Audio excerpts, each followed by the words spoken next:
Morning, everybody. I'm super excited to welcome Ffjorren Zolfaghar. Ffjorren, welcome. Thank you. I'm happy to be here. I know you have worked with Peter in a previous organization. So when he was talking to me about you and we went through your background, we were like, it'll be amazing to have Ffjorren on the call. But before we get going, it would be amazing if you would please take a couple of minutes and introduce yourself and your company. Absolutely. Well, my name is Ffjorren Zolfaghar, as you mentioned. I am the VP of Alliances for IDMWORKS. We are a services-driven, services-led organization, but we do everything from resell to MSP. Oh, that's a pretty broad line. So, can you also tell a little bit about your background? Like, you have an amazing background. I don't want to butcher it, so I'd let you introduce yourself also.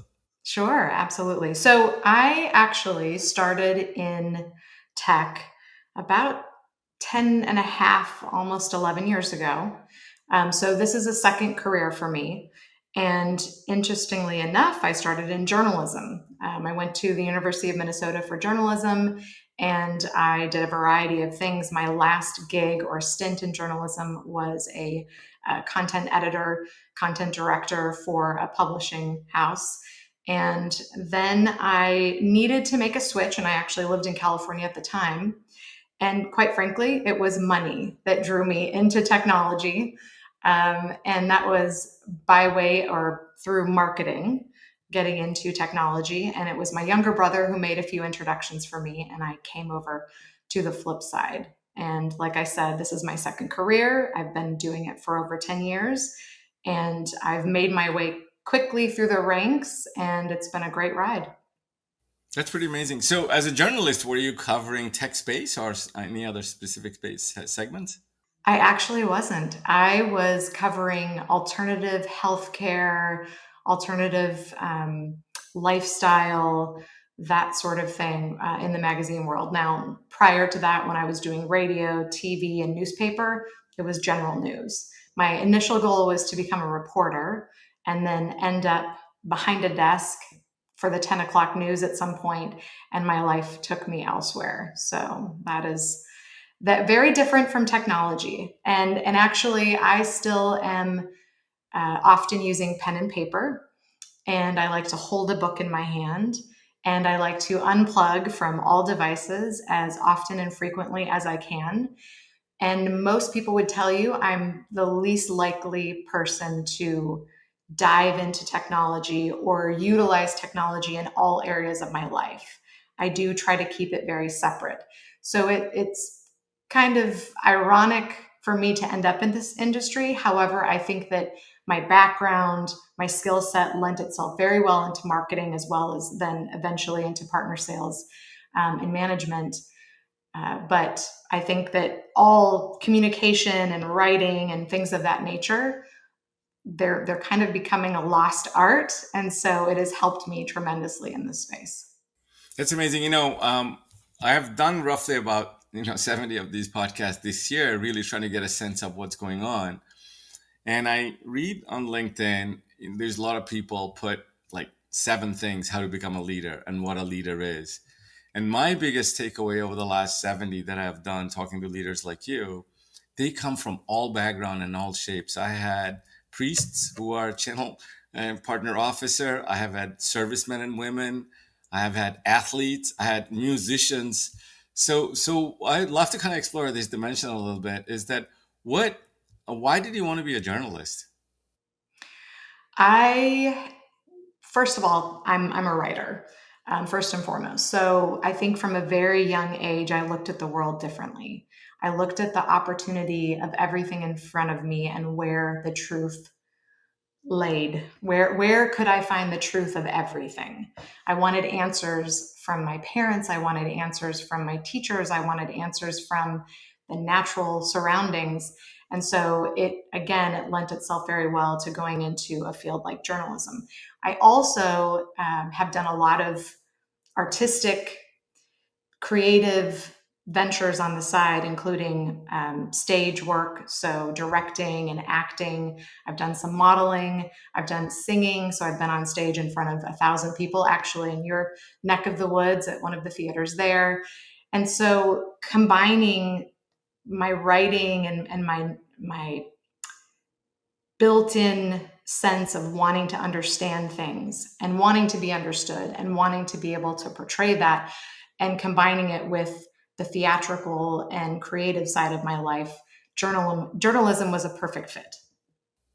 So I've heard people say this repeatedly throughout my career, that marketing is about telling stories. Mhm. And so when you made the transition from journalism to a marketing role, was it easy? Was it hard? Was it different? I think that the skill set is the same. When you're writing, you're telling a story. Even if I'm writing to an audience who is looking to ingest news, something that maybe just occurred in their local town or globally, it's still about telling a story appropriately for the audience and gaining their attention and providing as much information as you can.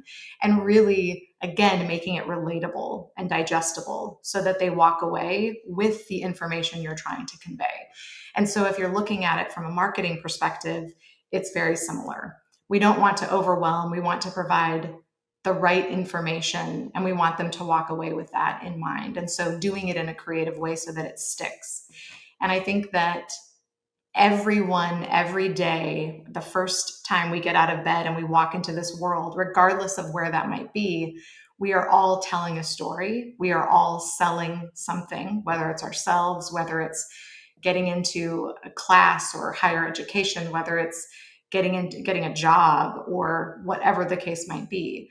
And so everything is really part of marketing, and sales are hand in hand. They work together. But going back, when you kind of look at the transition you made, from journalism to marketing and telling stories, and especially, we were talking about going from feed and speed instead of talking about the locks, talking about Mhm. the burglary, to really engage people. So when you look at an ecosystem, it is made of multiple things. You have end users, you have regulating bodies like government and others, or standards committees, and then you have alliance partners, like the way, whether they're ISVs or whatnot. Then you got resellers, you got MSPs. Mhm. So when you kind of look at the fragmentation of the media that has happened, and when I say media, I'm not talking about mainstream media, I'm talking about any sort of tactic through which you get your stories across to Mhm. these groups. Do you think it's easier or harder as a marketer to address that fragmentation that's today? Because there are digital tools, there are other things available, but have the stories have changed, evolved? Do you need to focus on a segment versus the other? Like, where do you think marketing is today in this world, across these many people that you need to address and tell? Do you tell the same story, or do you tell different stories? Where do you start? Well, that's a great question. It's interesting because I think that like you said, there are so many facets and platforms and mediums that you can use to get to different people. And whether that's direct to the customer or to your partner or to an ecosystem partner, any of those folks, it's very difficult to cut through the noise because we are not the only ones. So, again, regardless of where we're coming from, whether we're a partner, vendor, customer, consumer, et cetera, we're all trying to get to one another, and there is so much noise. And so I think account-based marketing, ABM, there are so many different types of marketing and buzzwords. I think that we right now are looking at going to the top level. So starting with the C-suite and working our way down. Prior to that, I think that we have different types of messages going to the end user, or some of the folks who are actually in the technology, or rolling up their sleeves, hands on keyboards. And that could be through social media platforms, et cetera. But that's from the ground up, and you also need to come from the top down. So we're looking at reorganizing or reformatting the way that we're doing our marketing messaging to our audience right now. And that really is starting from the top down. Okay, so that's great. So we just talked about you sort of making transition from journalism to marketing, and I know you have a very important alliance role. Before we get into that, I want to go back to the storytelling piece, where we're talking about, instead of talking about the lock, people want to hear about the burglary story part of it.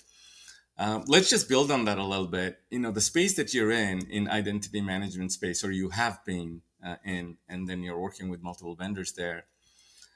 That is a big issue today, right? Because this whole notion about zero trust, you have to make sure that someone doesn't break the lock or pretend to have a key and get into your organization some form or shape. And it has rapidly evolved over the last decade, and it's evolving especially under AI. So can you kind of shape that framework a little bit and talk about who the players are, all the way from buyers to the providers and everybody in between? What does that ecosystem look like? Actually, it has been an amazing shift over the past 10 years. Identity really started, well, back in the 60s, but from when I came on the scene, it really was kind of a place of just moving into the cloud. So identity began as something that wasn't even called identity. And then it slowly shifted into the security world. And now it is really evolving as it moves into the cloud, into the cybersecurity space. And so when we look at identity, and you had mentioned zero trust, identity is the new perimeter. These are things that I was saying when I worked at Okta years ago, and it's everything is cyclical. So of course it's coming back again. And as we're looking at cybersecurity overall, identity really is, I believe, going to become the core. If you look at breaches that are taking place right now, over 85%, and the number could be off by a couple of percentages because it changes each year, but over 85% of breaches actually start at the or with the identity. So folks are coming in through identities and gaining access to what? To data. And that's really the what we're trying to protect overall. And when you think about sort of the software stack, right? And I saw a number, I forget which analyst firm, they said average enterprise has 647 or some ridiculous number of apps there, in their stack. Mhm. And of course, the core part of that is data. So when you look at from a service provider perspective, how does the segment, like if you move from enterprise to mid market to SMB, where Mhm. are the opportunities? Are the enterprise, have they all locked down and there's not much? It's pretty much a switch market, and the green field is in SMB or mid market, or everything is evolving? Where do you see the opportunities are? That's a great question. And you're right, tons and tons of apps. And a lot of times when those organizations implement something like an IGA model, they're not even necessarily onboarding all of those apps into that technology or into that solution. So there are still a lot of gaps within their security program. I think and it's interesting that you mentioned the space and where folks like ourselves, service providers, and again, we also resell and do MSP, or a traditional VAR, a LAR, or reseller. I think that because the partner landscape has shifted, the technologies have shifted, everything is moving to the cloud, and certainly we still have a lot of on-prem. I think that the quickest way to the quickest way to sell technology right now would likely be in the mid-market and SMB space. Why? Because they are likely starting up or growing up in a space that already evolves around all of the SaaS technology, the cloud technology that we're moving toward, where a lot of the enterprise companies still have a lot of legacy on-prem technology, which is certainly not going away anytime soon. But everything that is coming into place, including AI, is going to morph and nudge everything else to evolve.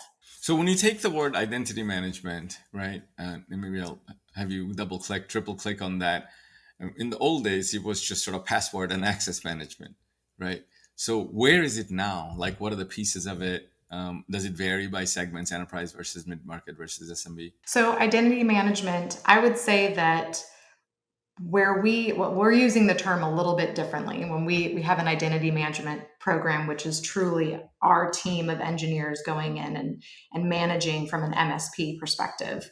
So when we're looking at identity overall, I look at it from three different columns, or it's put together in three different columns. So you have your IAM, where you would hear folks like Okta, Ping, and others. You have your IGA, which would include SailPoint, Savient, and then your PAM space, CyberArk, Delinea, etc. Those are the sort of core or basic components of an identity program. However, we're seeing other folks coming in like um, Vesa and Grip and Savvy, and I mean, I could list off another or a few other startups that have come into the market that are also coming in and augmenting or overlaying. So any sort of gaps that those traditional identity providers or solutions rather are offering, they are coming in and fortifying it, making it better, which actually only makes it more confusing for the consumer. So even though technology in the identity space is evolving, it's moving to the cloud, we see a lot more SaaS. We also see a lot more, again, of those augment or overlay players coming into the market. And with AI, that's even increasing the confusion around it. So I don't think, even though the partner landscape has changed quite a bit, I think VARs, LARs, resellers, SIs like ourselves, CSPs, we're not going away. We have to evolve and keep up with what's changing right now in the market. And the more that we're able to provide our customers, the better. But I do think AI is rapidly changing things. And from your ideal customer profile wise, do you focus on certain size and certain verticals, or where do you play? So we tend to work more with financial services, healthcare, education, manufacturers, and more. But those are the customers that we tend to talk with the most. However, we're across industry, all industries, and we really are working with more of our enterprise level and strategic level organizations up into the Fortune 500 and higher. But we also work with SMB mid market. I would say, though, our sweet spot is generally speaking low enterprise to strategic level accounts. Got it. And do those verticals greatly vary? Like when you look at manufacturing versus healthcare or education, do their identity management needs vary from one segment to another, or roughly they're the same? They can, depending on what their needs are in terms of compliance. So obviously with a healthcare or any sort of SLED organization, they might have compliances that they need to follow much more strictly than maybe a non-public organization or just a different type of organization. All right. So now that I have a sense, the way you kind of framed it, where do you think this space is and where it's going? Especially, you talked about AI a little bit earlier. How is that playing out? How will it play out in your mind? Well, and that's another great question. I think that the way that AI is coming into play right now, and I'll speak to identity, but really this is kind of more broad in general. So part of my role is talking with new vendors and I vet through them. So I bring in, of course, engineers. I have some of our professional services folks join a few different calls to vet through the technology. Do we think it's going to work?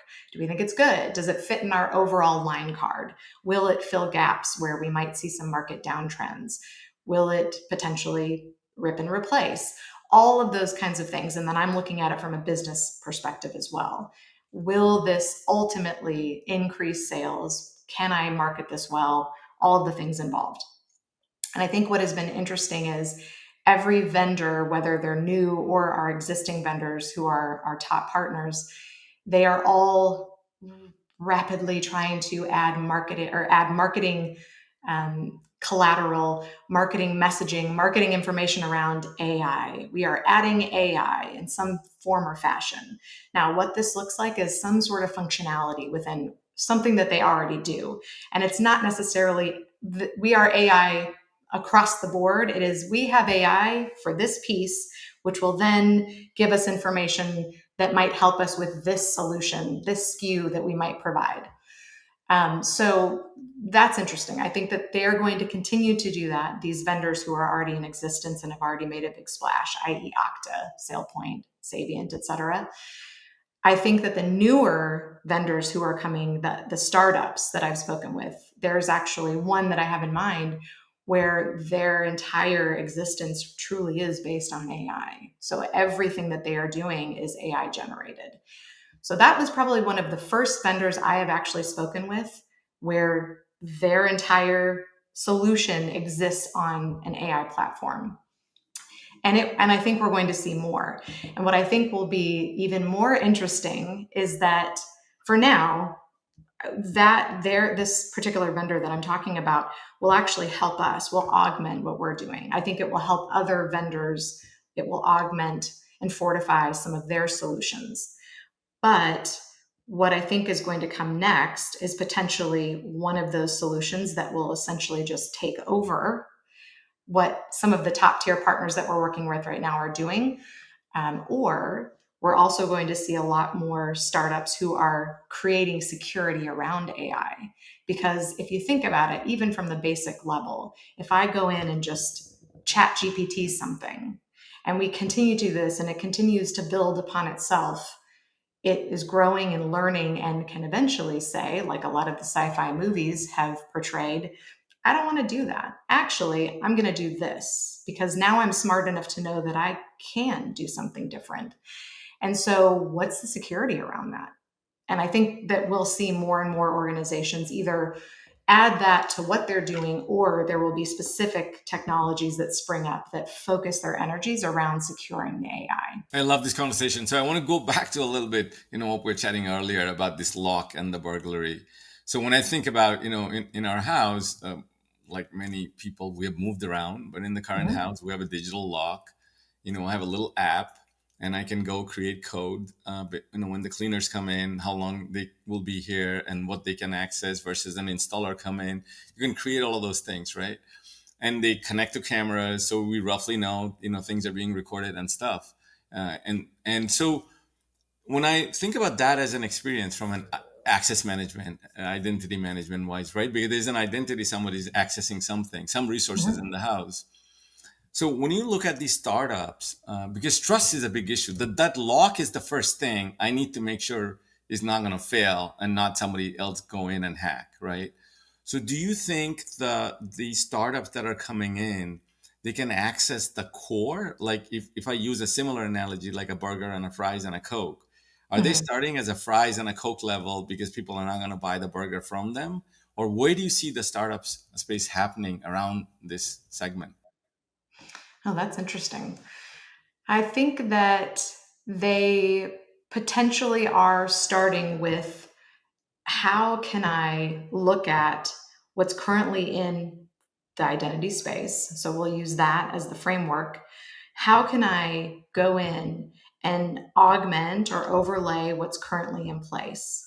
So I do think that, there are other vendors that start up and their entire trajectory, their goal is to become acquired. So I definitely see that there are startups with that in mind. And this particular startup that I mentioned before, that I referenced, their trajectory is to be acquired. So I think it's starting out in small steps in terms of where can I lead my business and become or fortify another solution, versus I'm going to come in and take over the entire segment. I have not seen that as of yet.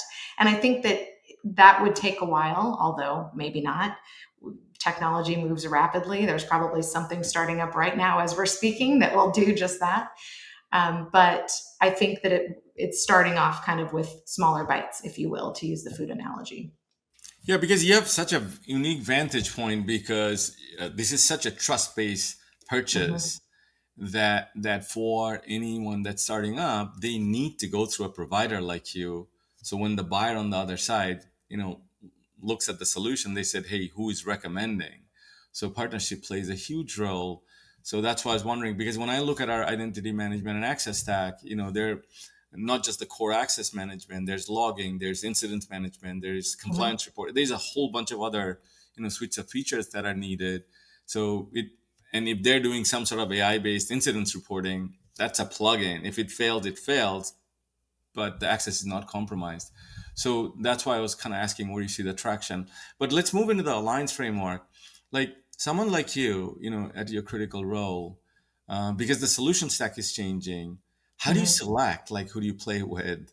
I mean, do you stay with the incumbents because they're introducing one feature at a time across this journey, or you take a risk one of these startups? What's your selection criteria? So right now we are currently working with our top tier vendors. They are definitely on our line card and they're not going away. But I am really expanding the capacity to speak with startups, to speak with new vendors, because I think it's important to not lose our edge.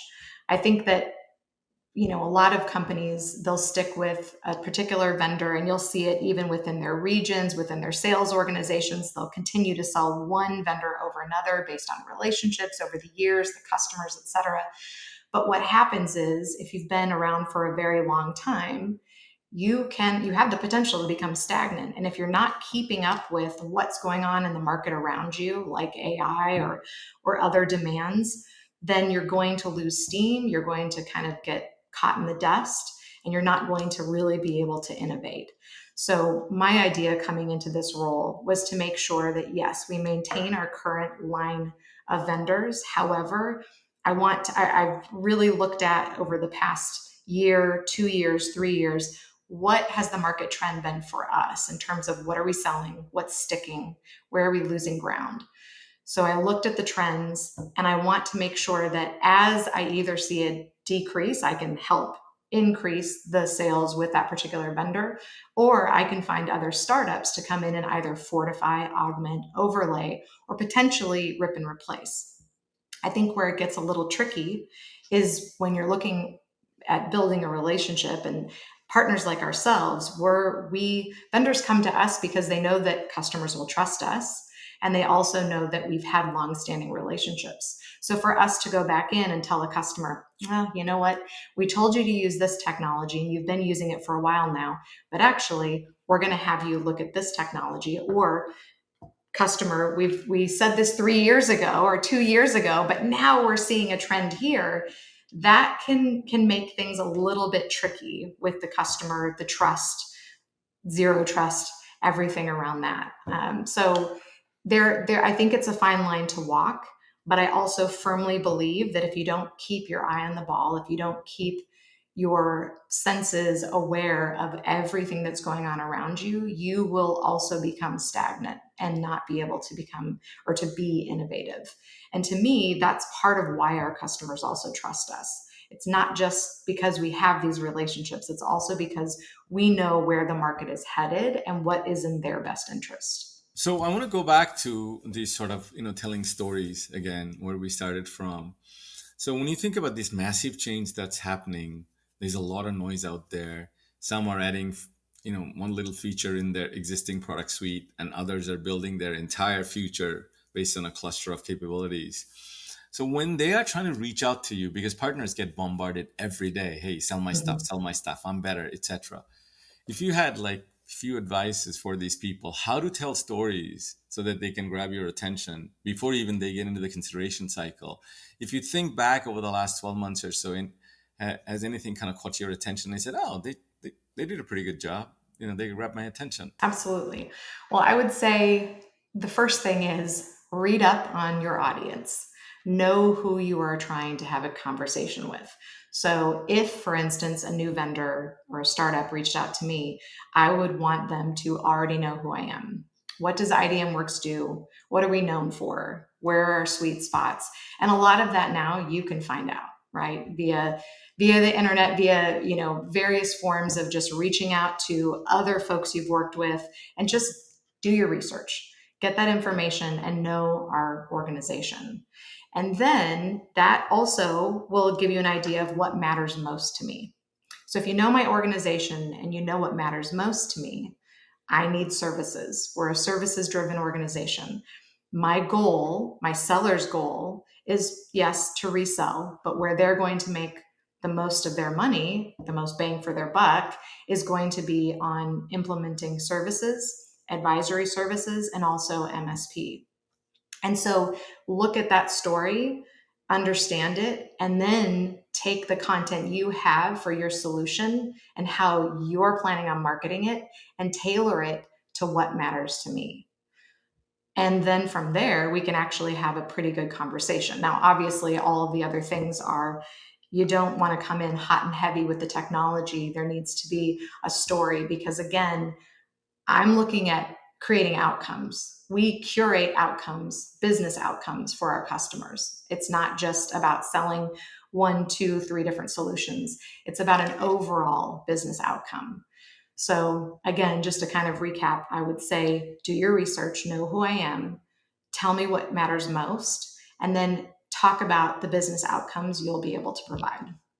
So if you take that as a framework, as an also as an approach, if you went back to your some of the previous brands that you had worked at, and then you were marketing now to the partner and maybe even through the partner, would you change anything what you did before versus what you think the framework should be now? That's a great question. I think that yes, I would. I probably would change trying to break the silos within the organizations that I've worked with. So I was at SailPoint, Lacework, Okta, others, and they were great organizations. They're large organizations, long-standing organizations. Lacework was acquired by Fortinet, but I think that where I found it to be most challenging, and again, I was coming from an alliance perspective. So I was managing Deloitte or managing SHI or a slew of other partners and working with sales in the field as well. I felt that businesses tend to become so siloed that one arm doesn't know what the other arm is doing. And so we're all trying to get to the same place, but we're not talking to one another. So for instance, if your product marketing folks or even your product people who are hands-on the product are not talking with the partners, for instance, they don't really know what's going on in the field from the customer's perspective. And even if your direct sales team are having those conversations with the customer, you're going to get different intel or insight from your partner who's working with that customer. So I think bridging the gap of the silos that currently exist, which is such a challenging task. And again, I've worked for organizations that were well organized and very communicative, and they've done great things, but still extremely siloed. So marketing was not always highly connected with alliances, which was not always highly connected with sales or product. I think that you have to tie all of that together and you all have to have the same message so that when you go to a partner, you're all saying the same thing. And I think that's, again, it's a communication breakdown. So if you think about, that specific use case or challenge or opportunity that you talked about, I want to break that into two parts. One is you as a marketer, telling the story. What are the tool stack you're using from an AI perspective that what the story you want to tell? Previously, you would possibly write every bit of it. Today, are you writing all of it? Or are you using some Gen AI tools to create that story? And is the story only in text? Is it in audio? Is it in video? What form you're telling it at an individual level? Then I want to go back to that organizational challenge, how it can be addressed using AI. So let's talk about how you are telling the story today using these tools. Sure. Well, so as the VP of Alliances, I work very, very closely with our Director of Marketing and our Digital Marketing Specialist, mainly because everything we do, every org within our org, touches our partners in some form or fashion. So my role is really broadly swept across our entire organization. But if we're looking at pushing particular vendors or a solution set or a story, I need to be able to provide that information to our marketing team. So again, bridging that gap of communication, working with them. And right at this point, we just hired a digital marketing specialist. We had someone in place before. The seat has now just been filled. He's doing a wonderful job. And so we're using multiple platforms, multiple mediums in order to get our message out. And all of that, again, laid out on a marketing calendar that shows the in-person events, the webinars or digital events, the social media platforms that we're using, and all of those things. We're incorporating it into our Salesforce, which then our sellers can go in and pull down information and market to their customers that tie into the overall campaign. So again, it's an overall sort of corporate marketing, vendor marketing or partner marketing, or all of the different types of marketing that we're doing. We're trying to tie or stitch together so that it all makes sense and we're all going forward with the same messaging. But I think that to your point, in terms of how do you get your message out, And what I had said, previously about all of the noise that every person on this planet is receiving every single day, I think we also forget that there are different learning styles. And so going back to just being in school and seeing the evolution that's taking place even in our classrooms, we have to provide all formats or all mediums, whether it's audio, visual, physical, tangible. We need to provide that to our customers or our consumers so that we're getting the message across and they're actually hearing it, because not everyone learns the same way. And I think that's really important. Very true. So I want to go back to that organizational opportunity that you said at a cross-functional level in a very large organization where you have, a lot of knowledge from a functional perspective, but they're not necessarily connected through a thread to sort of create a storyline that can be repeated. So if you had to visualize, in that organization, what do you think the opportunities are for agents like AI agents to aggregate knowledge, provide that access, not by functions, but like a mega bot that knows everything because everybody kind of speaks to it, but it also helps you. You don't have to wait for a meeting. You don't have to do a Zoom call. You don't have to send a brief for six people to look over, right? Because you have this sort of mega knowledge center that's working with you all the time. Do you see an opportunity, or what is your thought on that aspect? That is also interesting. Well, there's obviously an opportunity to help better connect our organizations, specifically if they are very large. So, 1,000, 2,000, 10,000 employees. That's really what hinders trying to break through those silos. So I think that there's 100% an opportunity. Do I know exactly how to implement that, what that technology specifically looks like? No, but there's certainly an opportunity. I think with organizations such as ourselves that are a little bit smaller, we can do that organically. We can do that, on our own. But I do think that a platform like that would probably be useful in very large organizations. Are you in your organization currently today? Are you organization or like pulling together any knowledge bot that's kind of aggregating functional knowledge, customer knowledge, operational knowledge together? Not that I'm aware of. I've been in place for 4 months now at IDMWORKS, and I am not aware of that. No. Have you been approached by any startup vendors? Because in the identity space, Mm. once you put that knowledge together, you have to guard that with your life because, you know, previously you would hire an employee to get a piece of the knowledge from an organization. Today you access that knowledge bot, it has everything about the company, so you don't need to hire, um, you may still hire competitors employees, but you just need an access, right? So from an identity access protection wise, I would think that would be a huge opportunity for someone to figure that out, and I don't know whether the startups are addressing that access issue. That actually is not something that I've come across in current conversations, but it is a very unique question and something to think about further, because you're right.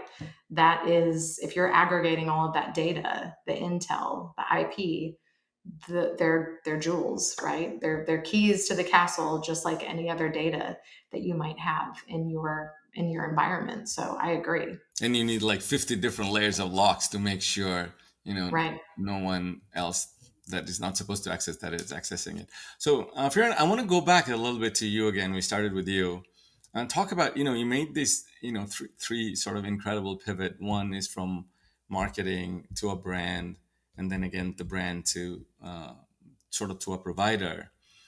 What, like from a personal perspective, allowed you to cope with these changes? Because they're significant changes, right? These are not like you're moving up a functional ladder. You roughly know what that is, and you're just mastering more and more, maybe people side of things. But here, actually, you change not just functions, but also industries, and also sort of the delivery, how that industry, like what allowed you to, as an individual, to succeed and go up? Well, that's another good question. You have a lot of great questions and intriguing questions. I think that really it's I mean, if I'm going to be sort of cheesy, but it's determination, it's will. It's knowing what is sourcing my goal and my drive for being in this industry, for instance, being in technology. What sourced the need to gain more money, that would be my family, my children. I single parented for a long time. And with 4 children, you are hemorrhaging money. And so that drove me into this industry. What drove me to continue to succeed and to make the change from marketing into partner or alliances?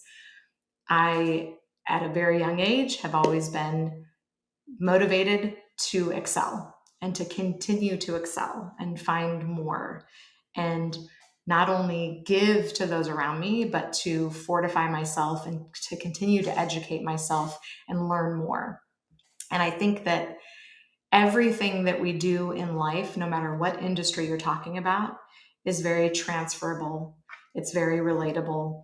I think it's all about the skill sets that live within you, and you can take them really into any industry and down any vein that you wish, as long as you have the persistence and the dedication behind that. I also, just again from a personal standpoint, I am a fit enthusiast, a runner. I have my creative aspirations as well that still permeate around my life. And I have my family at the utmost, the highest position, that propel me to continue to just do better and grow constantly. And again, I think it ties into what I was talking about before in terms of, if you're not staying on the cutting edge, if you don't continue to expand your own personal horizon, then you become stagnant and you are denying yourself the capacity to be innovative. And I think that is something that is very important, because this time on this planet on earth that we have, I think it's all about learning and growing and expanding. And that is what drives me every single day. Wow. With that amazing note, especially when we're talking about identity, I think that's a great way to wrap this up. Thank you for being here. I'd love to have you back. There's so many things we didn't get a chance to cover, but thank you, Ffjorren, for being here. Thank you so much for having me.